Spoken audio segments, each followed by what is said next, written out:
তালিকা সেটা সংশোধন করে। মহিলাদের স্বনির্ভর করতে দেওয়া হয়েছিল জমি, সরকারি প্রকল্পে সেই জমি বেসরকারি সংস্থাকে লিজ। চাঞ্চল্যকর অভিযোগ গড়বেতা ৩ নম্বর পঞ্চায়েত সমিতির বিরুদ্ধে। পশ্চিমবঙ্গ সরকারের মাটি সৃষ্টি প্রকল্প, মহিলাদের স্বনির্ভর করতে এই প্রকল্প থেকে দেয়া হয় জমি। জমি পেয়েছিলেন গড়বেতার 3টি স্বনির্ভর গোষ্ঠীর 30 জন মহিলা। অভিযোগ তাদের সেই জমি বেদখল হয়ে গিয়েছে। সরকারি প্রকল্পে দেওয়া জমি একটি বেসরকারি সংস্থাকে লিজ দিয়ে দিয়েছে গড়বেতা 3 নম্বর পঞ্চায়েত সমিতি। ফলে চাষ বন্ধ। দিয়েছিল 2021-এ। ওই 21 সাল থেকে সমস্যা হচ্ছে, মানে চাষ করেছিলাম 21 সালে।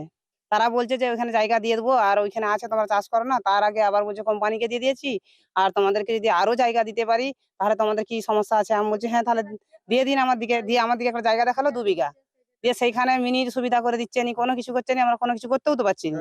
আমাদের একটা দাগ নম্বরে 18 একর জমি দিয়েছে। কেন আমাদের এখানে এটা যে প্রজেক্টটা হচ্ছে সেটা অ্যানিমাল হাজবেন্ডারি ডিপার্টমেন্টের তত্ত্বাবধানে, মানে সাবসিডাইজ প্রজেক্ট।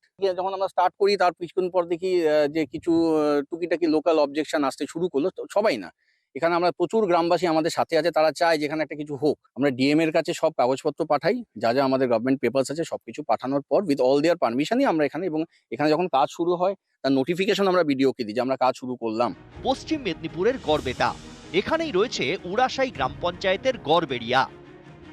মাটি সৃষ্টি প্রকল্প থেকে 2021 সালে এই এলাকার 30 জন মহিলাকে জমি দেওয়া হয়। মোট 7 বিঘা জমি। প্রথম বছর চাষও করেন, পরের বছর থেকেই বিপত্তি। অভিযোগ একটি বেসরকারি সংস্থা ওই এলাকাতেই 18 একর জমি লিজ নেয়। ওই জমি লিজ দেয় গড়বেতা পঞ্চায়েত সমিতি। অভিযোগ লিজ দেওয়া জমির মধ্যে রয়েছে সরকারি প্রকল্পে দেওয়া 7 বিঘা জমিও। এর জেরে চাষ করতে পারছে না স্বনির্ভর গোষ্ঠীর মহিলারা। জমি ফেরত চেয়ে তারা বিডিওর দ্বারস্থ হয়েছেন। আমাদের সামনের সপ্তাহে যাওয়ার কথা আছে। ওই যেটা মাটি সৃষ্টি প্রকল্প, ওর পাশে জায়গা আছে, আমার জায়গাটাতে দেবো বলে দিচ্ছি। ওনারা একটা লিখিত আবেদন করেছে বিডিও সাহেবকে। হ্যাঁ, আমরা সেইটা, আমাদের কালকে একটা মিটিং আছে, আমাদের কাল মিটিং বসছে, তারপরে 5 মিনিটস কমিটি দিয়ে এটা আমরা সমাধান লাগবো একবারে লাগবো, সব যাচ্ছে ব্যবস্থা। এটা যেহেতু এই মুহূর্তে পঞ্চায়েত সমিতির বিচারাধীন, আমি এই মুহূর্তে এখানে মন্তব্য করতে পারছি না। তবে আমরা জিনিসটা দেখছি এবং ওই সংশ্লিষ্ট সংস্থার সাথে কথা বলে প্রয়োজনীয় কাগজপত্র খতিয়ে দেখে আমরা যা পদক্ষেপ নেওয়া নিচ্ছি। না, আমার সাইন নেই, আগের বিডিও সাহেবের সাইন ছিল। ঠিক আছে, সেইটা ওনারা হয়তো মেনশন করতে ভুলে গেছেন। আমরা পুরো জিনিসটা খতিয়ে দেখি। এই জমিটি বর্তমানে রয়েছে একটি বেসরকারি কোম্পানির হাতে।